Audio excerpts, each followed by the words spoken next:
खुश आमदीद। पाकिस्तान से इजहार तशक्कुर के लिए ईरानी सदर मसूद पेज़ेश्कियान पाकिस्तान पहुँच गए। मिनाब 168 नामी खसूसी तैयारे में पाकिस्तान पहुँचे। सदर मुमलिकत, वज़ीर आज़म, खातून अव्वल, वफाकी वज़रा और बिलावल भुट्टो ने मुअज़्ज़ज़ मेहमान का शानदार इस्तकबाल किया। पुरतपाक मुसाफ़ा, खुशगवार जुमलों का तबादला। नूर खान एयरबेस पर मुअज़्ज़ज़ मेहमान को 21 तोपों की सलामी और फ़ज़ाई सलामी भी दी गई। रिवायती लिबास पहने बच्चों ने फूल पेश किए। ईरानी सदर की पाकिस्तान की आला सियासी और अस्करी क़यादत से मुलाकात ने शेड्यूल।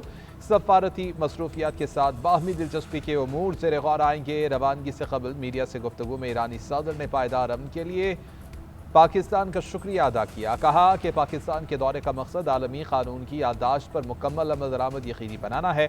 ये दौरा सेहूनी हुकूमत की जारहियत के खिलाफ मगरबी एशिया का इस्तेहकाम मजबूत बना सकता है। अमली इक़दामात से ही एतमाद और पेशरफ्त मुमकिन है।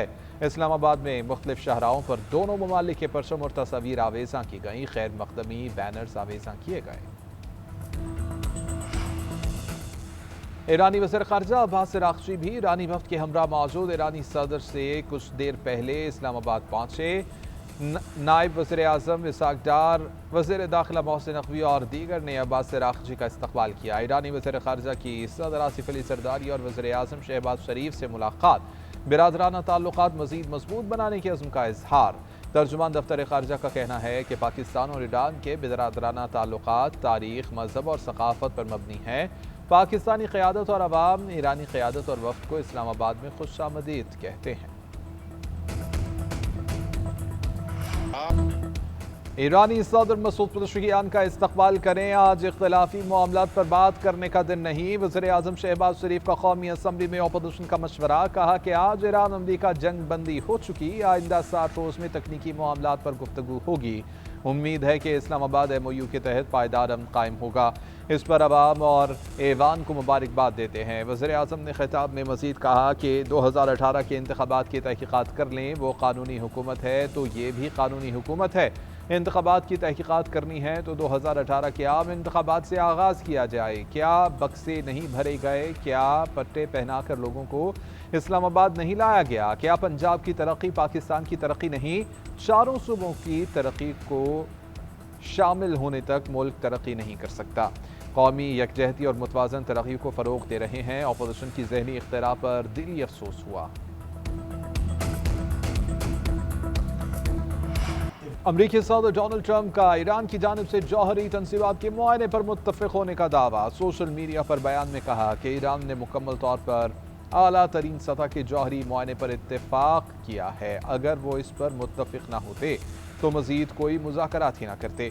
तेहरान की जानिब से रियायतें देने के बायस आबनाए हुर्मुज़ की नाकाबंदी ख़त्म करने की इजाज़त दी। अगर नाकाबंदी की दोबारा ज़रूरत पड़ी तो अमरीकी बहरी जहाज़ अपनी जगह पर मौजूद हैं, लेकिन इस वक्त इस बात की ज़रूरत नज़र नहीं आती। अमरीकी सदर ने दावा किया कि ईरान को जारी किए जाने वाले फ़ंड्स और पाबंदियों में रिलीफ अमरीका के ज़ेरे कंट्रोल बैंक अकाउंट्स में होगा और अमरीका से खुराक और तिब्बी सामान की खरीदारी के लिए इसको इस्तेमाल किया जाएगा।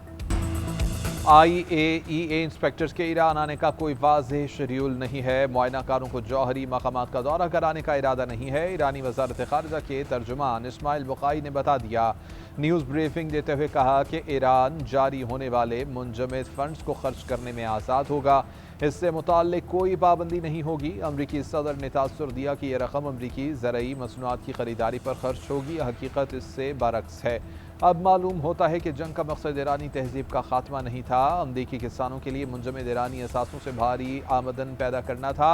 जंग के खिलाफ हमारा रद्द-ए-अमल इस्तिक़ामत, वक़ार और फ़ख्र की दास्तान है। ईरान ने हर मरहले पर अपनी खुद मुख्तारी और कौमी दिफा को तरजीह दी। लबनान में जंग बंदी अव्वलीन शराइत में शामिल है। सेहूनी काबिज़ रियासत के हमले पूरी दुनिया देख रही है। लबनान से मुताल्लिक़ अमरीकी वादे वाज़ेह हैं, कोई सवाल ही पैदा नहीं होता। लबनान पर इस्राएली हमलों से मुज़ाकरात की कोशिशें नाकाम होने वाली थीं। मुज़ाकरात कुछ दिन पहले भी हो सकते थे, मगर इस्राएल की वजह से सब कुछ रुक गया था। نائب وزیر اعظم اسحاق ڈار کا العربیہ نیوز کو انٹرویو میں انکشاف، بتایا مفاہمتی کوششوں کے بعد تکنیکی سطح کے مذاکرات دوبارہ شروع ہوئے۔ ایران یورینیم باہر بھیجنے کے بجائے اس کی افزودگی کی سطح کم کرے گا۔ پاکستان پورے عمل میں سہولتکار کا کردار ادا کر رہا ہے۔ بعض معاملات کے لیے 30 دن اور بعض کے لیے 60 دن کی مدت رکھی گئی ہے۔ ڈیل میں کوئی منفی نقطہ نہیں ہے۔ اگلا مرحلہ سخت ہو سکتا ہے مگر حتمی معاہدہ قابل حصول ہے۔ یہ تاثر غلط ہے۔ پس پردہ کوئی خفیہ ڈیل ہوئی ہے۔ سب کچھ اسلام آباد معاہدے کے اندر موجود ہے۔ باہمی رضامندی سے معاہدے کی مدت میں توسیع کی گنجائش بھی موجود ہے۔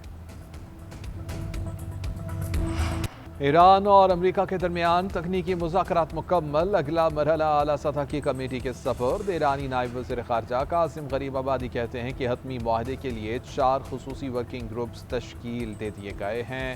پابندیوں کے خاتمے اور جوہری امور کے ورکنگ گروپس شامل ہیں۔ تعمیر نو، اقتصادی ترقی، نگرانی اور نفاذ کے لیے الگ گروپس ہیں۔ امریکی صدر کے دھمکی آمیز بیانات کے بعد مذاکرات چھوڑ دیے تھے۔ ہم نے نائب صدر وینس سے کہا کہ آپ کے صدر نے دھمکیاں دی ہیں۔ ایران کبھی بھی دھمکیوں یا دباؤ کے تحت مذاکرات نہیں کرتا۔ امریکہ نے ثالثوں کے ذریعے ایک اور ملاقات کی درخواست کی۔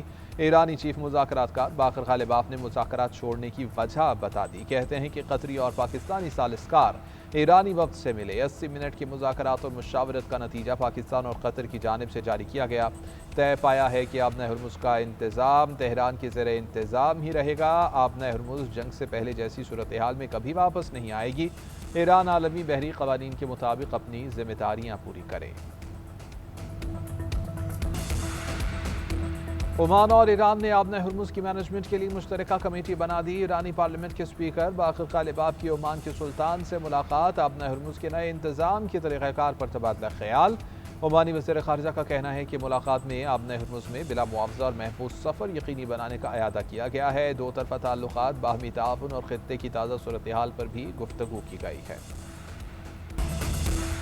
قومی اسمبلی نے فائنانس بل کثرت رائے سے منظور کر لیا۔ وزیر خزانہ محمد اورنگزیب نے بل پیش کیا۔ فائنانس بل پر قائمہ کمیٹی برائے خزانہ کی رپورٹ بھی ایوان کے سامنے رکھی گئی۔ اپوزیشن کی تمام تحاریک مسترد کر دی گئیں۔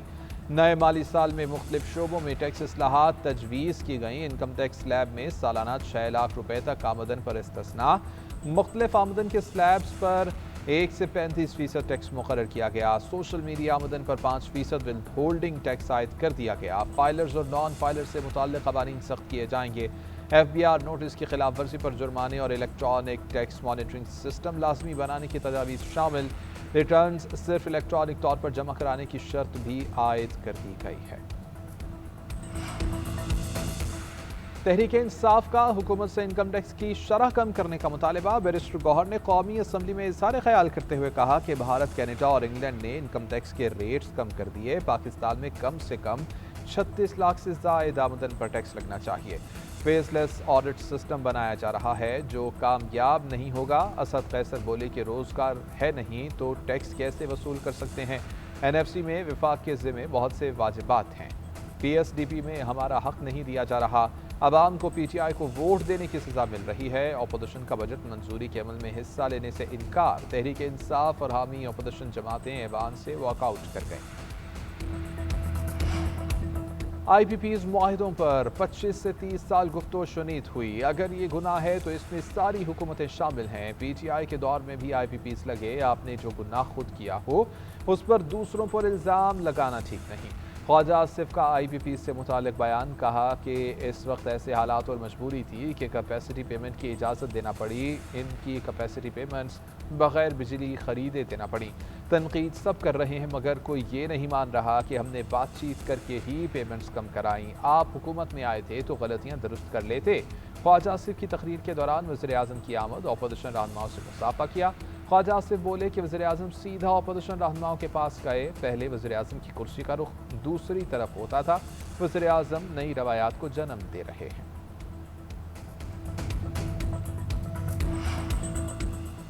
وزیر اعظم شہباز شریف سے MQM پاکستان کے وفد کی ملاقات، 4 نکات پر تبادلہ خیال۔ وزیر اعظم سے شہری علاقوں کے لیے ترقیاتی پیکج کا مطالبہ کر دیا۔ بلدیاتی حکومتوں پر مجوزہ آئینی بل سے متعلق تبادلہ خیال۔ سندھ میں گورنرشپ اور لاپتہ کارکنوں کی تلاش پر گفتگو وزیر اعظم نے مجوزہ آئینی بل اور لاپتہ کارکنوں پر کمیٹی قائم کرنے کی ہدایت کر دی